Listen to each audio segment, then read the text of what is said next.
दोस्तों, ये कहानी एक ऐसी लड़की की है जो अपने हस्बैंड के साथ घूमने के लिए मिडिल ईस्ट की एक कंट्री में जाती है। पर उसके हस्बैंड को ट्रिप के बीच में ही काम की वजह से वापस लौटाना पड़ जाता है, इसलिए वो उसके साथ ट्रिप पर नहीं जा पाता और वो अकेली ही घूमने निकल जाती है। इस दौरान उस लड़की की मुलाकात एक अजनबी लड़के से होती है। दोनों बातों बातों में एक दूसरे के साथ ट्रैवल करने लगते हैं और एक दूसरे के काफ़ी करीब आ जाते हैं। पर इस बीच दोनों ऐसी मुसीबत में फंस जाते हैं जहां से निकल पाना नामुमकिन है। पर क्या वो दोनों इस रेगिस्तान से कभी निकल पाएंगे या नहीं, ये जानेंगे इस वीडियो में।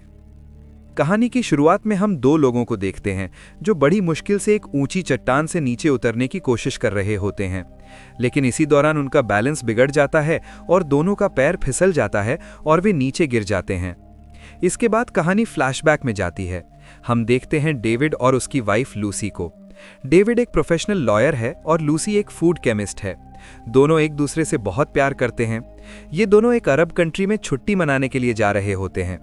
जल्द ही दोनों उस कंट्री में पहुंचते हैं और एक शानदार होटल में रुकते हैं। रात के डिनर के लिए लूसी पहले ही टेबल पर पहुंच जाती है, जबकि डेविड को थोड़ा टाइम लग रहा होता है। इसी दौरान दूसरी टेबल पर बैठा बेन नाम का लड़का लूसी को अकेला देखकर उसकी टेबल पर इस कंट्री का एक फेमस डिश भेज देता है। लूसी मुस्कुराकर एक नज़र बेन की तरफ देखती है। उसे ये जेस्चर अच्छा लगता है। इतने में डेविड भी वहां पहुंच जाता है। बेन को जब पता चलता है कि लूसी अकेली नहीं है तो वो चुपचाप वहां से चला जाता है।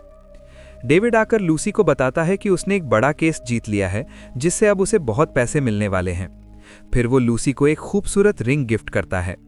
अगली सुबह दोनों डेजर्ट में घूमने की प्लानिंग करते हैं, लेकिन तभी डेविड के ऑफिस से कॉल आता है।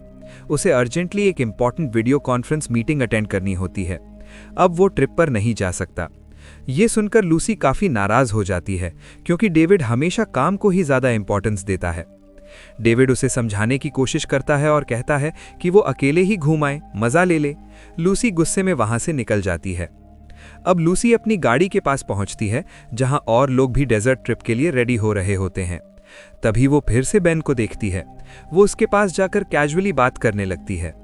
बेन बताता है कि वो यहाँ से 50 किलोमीटर दूर एक फेमस माउंटेन पर ट्रैकिंग के लिए जा रहा है और पूछता है, क्या तुम मेरे साथ चलना चाहोगी? लूसी पहले तो मना कर देती है और वापस अपनी गाड़ी में जाकर बैठ जाती है, लेकिन अंदर बैठकर वो सोच में पड़ जाती है। उधर बेन अपनी गाड़ी में बैठा लूसी की तरफ देखता है। अब साफ पता चलता है कि लूसी ने फैसला कर लिया है कि वो बेन के साथ जाएगी। बेन उससे कहता है, तुम ड्राइव करो, मैं थोड़ा रेस्ट कर लेता हूँ, करीब 15 किलोमीटर बाद मुझे उठा देना। लूसी बताती है, ठीक है, लेकिन मुझे कल शाम 4 बजे से पहले वापस आना है। इसके बाद दोनों उस लोकेशन की तरफ निकल जाते हैं। लंबा ड्राइव करने के बाद आखिरकार वो दोनों उस रेगिस्तानी माउंटेन तक पहुंच ही जाते हैं। वहां पहुंचकर लूसी इधर उधर देखती है। दूर दूर तक बस रेत ही रेत नजर आती है। पूरा डेजर्ट चारों तरफ फैला हुआ होता है। ये नज़ारा देखकर लूसी बहुत एक्साइटेड हो जाती है, क्योंकि वहाँ का व्यू वाकई माइंड ब्लोइंग होता है। उधर डेविड अपनी ऑनलाइन मीटिंग के लिए रेडी बैठा होता है। तभी उसे एक कॉल आता है, जहां उसे पता चलता है कि बोर्ड मेंबर्स ने पहले ही उसके बिना डिसीजन ले लिया है, तो अब मीटिंग कैंसिल हो गई है। उसने मीटिंग के चक्कर में अपना वेकेशन खराब कर लिया और मीटिंग भी नहीं हुई। इस बात से उसे बहुत बुरा लगता है। इधर बेन और लूसी रात में उसी माउंटेन पर रुकने की तैयारी कर रहे होते हैं। लूसी पूछती है, बाय द वे तुम करते क्या हो? बेन जवाब देता है, कुछ खास नहीं, बस लाइफ को एंजॉय कर रहा हूँ घूम फिर के। दोनों बातें करते रहते हैं, हंसी मजाक होता है और रात गहरी होती जाती है। लूसी वीडियो बनाती है, बेन जोक सुनाता है और दोनों के बीच वाइब बनने लगती है। बेन को लूसी पसंद आने लगी थी और लूसी को भी बेन में कुछ अलग फील हो रहा था। बेन उसे किस करने वाला होता है, लेकिन लूसी उस वक्त पीछे हट जाती है। अगली सुबह लूसी की आंख खुलती है तो वो देखती है कि बेन पैराग्लाइडिंग करते हुए माउंटेन से नीचे जा रहा है। वो चिल्लाती है, लेकिन तब तक बेन दूर जा चुका होता है। फिर वो नोटिस करती है कि उसने एक छोटा सा नोट छोड़ रखा है, मैं तुम्हें नीचे मिलूंगा। वो अकेले ही उस खतरनाक पहाड़ी रास्ते से गाड़ी चलाती हुई नीचे की तरफ निकल पड़ती है। रास्ता मुश्किल होता है, लेकिन वो हिम्मत नहीं हारती। आखिरकार वो नीचे पहुंच जाती है। उधर डेविड लूसी के आने का इंतजार कर रहा होता है। जिस वैन से उसे आना था उससे वो नहीं आती।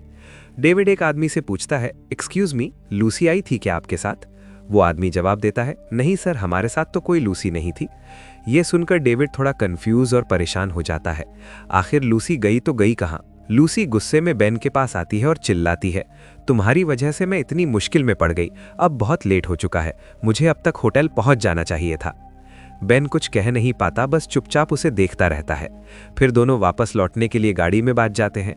रास्ते में बेन म्यूजिक कैसेट लगाकर गाना चलाने लगता है और ड्राइविंग करने लगता है। लेकिन थोड़ी देर बाद लूसी उस गाने से इरिटेट हो जाती है और गुस्से में वो कैसेट निकालकर बाहर फेंक देती है। बेन ब्रेक लगाता है, गाड़ी रोकता है और कैसेट वापस उठा लाता है। लेकिन जब वो गाड़ी दोबारा चलाने की कोशिश करता है तो पता चलता है कि टायर रेत में फंस चुके हैं। वो गाड़ी निकालने की पूरी कोशिश करता है, पर गाड़ी और ज्यादा धंस जाती है। लूसी बेन से पूछती है, अब हम क्या करेंगे, कोई और तरीका नहीं है क्या? बेन जवाब देता है, नहीं, अब हम इस डेजर्ट में फंस गए हैं।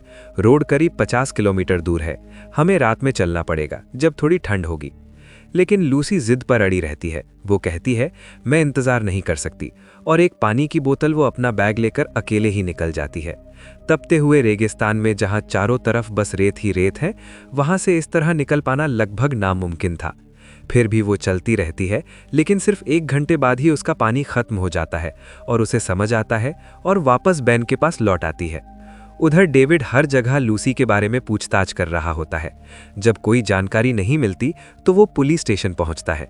वहां एक ऑफिसर उसकी बातों को हल्के में लेते हुए कहता है, सर, यहाँ किडनैपिंग आम बात है, शाम तक खबर मिल जाएगी। डेविड गुस्से में बोलता है, मुझे सबसे ज्यादा नफरत है इंतजार करने से, और ऑफिसर को ब्राइन देने की कोशिश करता है। ऑफिसर नाराज होकर कहता है, तुम बाहर जाओ और हमें अपना काम करने दो। वहां रेगिस्तान में लूसी बेन के पास पहुंचती है और उसकी बोतल से पानी पीने लगती है। बेन उसे रोकता है, रुको, पानी हमें बचा के पीना होगा वरना मुश्किल हो जाएगी। लूसी चुप हो जाती है और कहती है, तुम सही थे, हमें रात में ही निकलना चाहिए। बेन अपनी जेब से एक पुराना मैप निकालता है और कहता है, शायद हमें 50 किलोमीटर नहीं चलना पड़ेगा, इस मैप के हिसाब से एक शॉर्टकट है जो कि बस 16 किलोमीटर का है। शाम होने लगती है। बेन कहता है, चलो अब निकलना चाहिए, और दोनों वहां से निकल जाते हैं। अब आगे हम देखते हैं कि काफी रात हो चुकी थी और वो बहुत दूर चलते हुए आ चुके थे और लूसी भी बहुत थक गई थी, इसलिए लूसी बेन को रुकने के लिए कहकर वहीं लेट जाती है। तो वो लूसी से कहता है कि हमें यहाँ से आगे निकल जाना चाहिए क्योंकि बहुत जल्द यहाँ तूफान आने वाला है। ये कहने के बाद दोनों यहाँ से आगे बढ़ पाते, इतने में ही अचानक से तूफान शुरू हो जाता है और वो इस तूफान में फंस जाते हैं। ये तूफान इतनी तेज होता है कि दोनों आगे बढ़ ही नहीं पा रहे थे। दोनों बहुत कोशिश करते हैं निकलने की, पर लूसी आगे नहीं बढ़ पाती तो बेन उसे पकड़कर वहीं पर लेट जाता है। वहीं दूसरी तरफ डेविड को एक कॉल आता है जहां उसे लूसी की लास्ट लोकेशन पता चल जाती है। अब सुबह होती है और हम देखते हैं कि दोनों तूफान की वजह से रेत के नीचे दबे हुए थे। लूसी की आंख खुलती है तो वो बेन को उठाकर दिखाती है जहां कुछ ही दूर एक रोड पर गाड़ी चलते हुए नजर आ रही थी। फिर दोनों दूरबीन से देखते हैं और रोड देखकर बहुत ही खुश हो जाते हैं और लूसी तो सीधे बेन के गोद में चढ़कर खुशी से चिल्लाने लगती है क्योंकि बहुत मुश्किलों के बाद दोनों अब घर जा सकते थे। फिर वो भागते हुए उस रोड की तरफ जाने लगते हैं और दोनों के अंदर एक आशा की किरण जाग उठी थी, पर उन्हें नहीं पता था कि आगे जाकर एक नई मुसीबत उनका इंतजार कर रही थी। आगे जाकर उन्हें सामने एक बहुत ही बड़ी खाई दिखाई देती है जो देखकर उनकी हिम्मत बिल्कुल टूट जाती है। अब उस रोड तक पहुंचने के लिए पहले उन्हें इस खाई को पार करना पड़ेगा। इसके बाद लूसी कहती है, क्या हम खाई से नीचे उतरकर नहीं जा सकते? जिस पर बेन कहता है कि हम बहुत थक चुके हैं, इसलिए शायद हमें पहले थोड़ा आराम कर लेना चाहिए, इसके बाद फैसला करेंगे क्या करना है।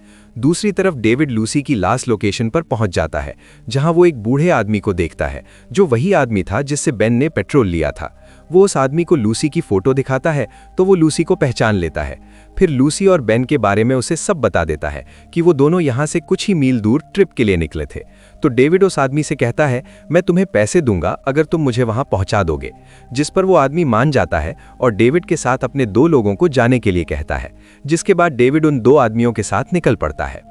वहीं दूसरी तरफ हम देखते हैं बेन और लूसी एक बड़े पत्थर के नीचे आराम कर रहे हैं और कुछ देर आराम करने के बाद हम बेन को देखते हैं कि वो एक पैराशूट तैयार करने लगता है, पर लूसी उसके पास आकर कहती है कि हमें जंप नहीं करना चाहिए, ऐसा ना हो कि हम बीच में ही कहीं गिर जाएं, हम शायद इससे नीचे उतरकर भी पार कर सकते हैं। जिस पर बेन मान जाता है और फिर दोनों एक साथ ढलान से नीचे उतरने लगते हैं और ये वही सीन होता है जो हमने कहानी के शुरुआत में देखा था। अब नीचे उतरते हुए लूसी बार बार फिसलने लग जाती है तो बेन उसे बचाने के लिए ऊपर की तरफ आता है और उसका पैर पकड़कर सपोर्ट देता है, लेकिन तभी तभी अचानक बेन का ही पैर फिसल जाता है और वो नीचे गिर जाता है, और तभी लूसी भी गिर जाती है। अब दोनों नीचे गिर चुके थे और लूसी ढलान के एक साइड पर बेहोश पड़ी हुई थी। तभी बेन के पुकारने पर लूसी को होश आती है तो वो उठकर देखती है कि बेन लटका हुआ है, तो वो जल्दी से उसकी तरफ हाथ बढ़ाती है और बहुत मुश्किल से उसे ऊपर खींच ले आती है। इसके बाद लूसी देखती है कि बेन को एक गहरी चोट लगी है और उसके जख्म पर एक पत्थर भी फंस गया है। दूसरी तरफ डेविड उस माउंटेन पर पहुंच जाता है जहां बेन और लूसी रुके थे। उसे वहां लूसी का कैमरा दिखता है जिसमें वो बेन और लूसी की एक साथ वीडियो देख लेता है जो लूसी ने उस रात को रिकॉर्ड किया था। अब डेविड को ऐसा लगने लगता है कि लूसी अब बेन के साथ रह रही है और वो दोनों काफी खुश हैं। ये देखकर वो गुस्से में आ जाता है और बोलता है चलो वापस चलते हैं। दूसरी तरफ बेन अपने जख्म की वजह से बहुत कमजोर हो चुका था। वो लूसी से कहता है अब मुझसे क्लाइंब नहीं होगा, तुम्हें ऊपर जाकर पैराशूट से जंप करना चाहिए, शायद हम बच जाएं। अब लूसी के लिए ये एक नई मुश्किल थी क्योंकि पैराशूट से जंप करना उसके लिए बहुत बड़ा चैलेंज था।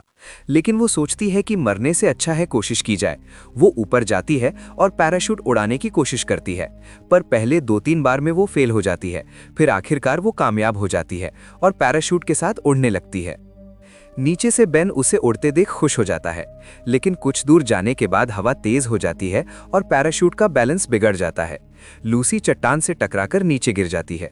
जब उसे होश आता है तो वो खुद को ढलान के नीचे पाती है। उसे पानी दिखता है तो वो पेट भर के पानी पी लेती है, पर अब समझ नहीं आ रहा था कि आगे क्या करे। तभी उसे एक लड़की नजर आती है। वो डर जाती है तो लूसी उसे अपना मोबाइल दिखाकर बात करने की कोशिश करती है और पूछती है तुम्हारे मम्मी पापा कहाँ हैं। वो लड़की लूसी को अपने ट्राइब यानी कबीले के पास ले जाती है। वहां पहुंचते ही लूसी बेहोश हो जाती है। कबीले वाले उसकी मदद करते हैं। उधर डेविड वापसी में कार में सो रहा था। रास्ते में 2 लोगों को बेन की गाड़ी मिलती है। वो गाड़ी के पास जाते हैं जहां उन्हें काफी सामान मिलता है, लेकिन उनकी नीयत खराब हो जाती है और वो पैसे कमाने का प्लान बनाते हैं। वहीं दूसरी तरफ लूसी कबीले वालों की मदद से बेन को ढूंढने निकलती है और आखिरकार उसे बचाकर वापस कबीले में ले आती है। रात को बेन को होश आता है। वो खुद को ठीक देखता है और लूसी उसके पास होती है। अब लूसी बेन से प्यार करने लगती है और दोनों एक दूसरे के बहुत करीब आ जाते हैं। अगली सुबह कबीले के लोग इकट्ठे होते हैं। एक लड़की लूसी के लिए खाना लाती है। उसका हाथ पकड़कर कहती है तुम बहुत खूबसूरत और बहादुर लड़की हो। उधर वो दोनों आदमी जो बेन की गाड़ी के पास थे अब बेन और लूसी को ढूंढते हुए कबीले तक पहुंच जाते हैं। वो देखते हैं कि दोनों वहां से निकल रहे हैं। वो कार लेकर रोड पर जाते हैं और उन्हें पता होता है कि बेन और लूसी उनकी गाड़ी देखकर रुकेंगे, और सच में ऐसा ही होता है।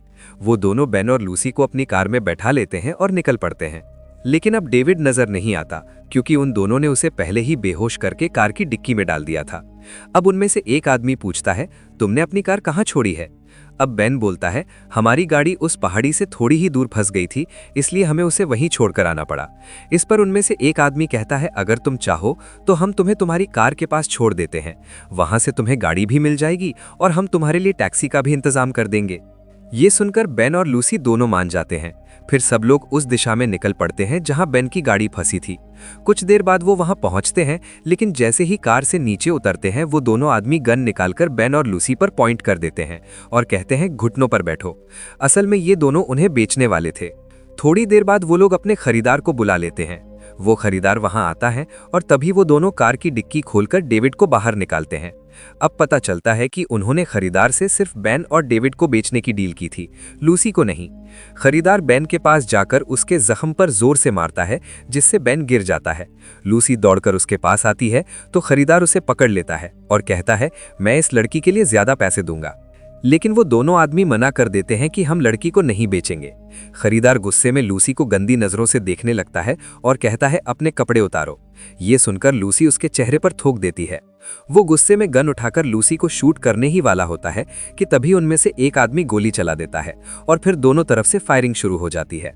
थोड़ी देर में सब एक दूसरे को शूट कर देते हैं। आखिर में सिर्फ खरीदार बचता है।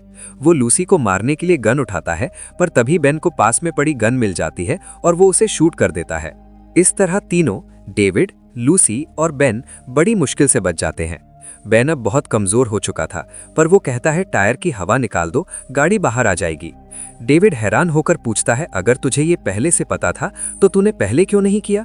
लूसी भी यही सवाल पूछती है। बेन कहता है मुझे पता था कि गाड़ी ऐसे निकल जाएगी, लेकिन मैंने जानबूझकर ट्रिप लंबी की ताकि मैं तुम्हारे साथ ज्यादा टाइम बिता सकूं। फिर लूसी जाकर टायर की हवा निकालती है और गाड़ी बाहर आ जाती है।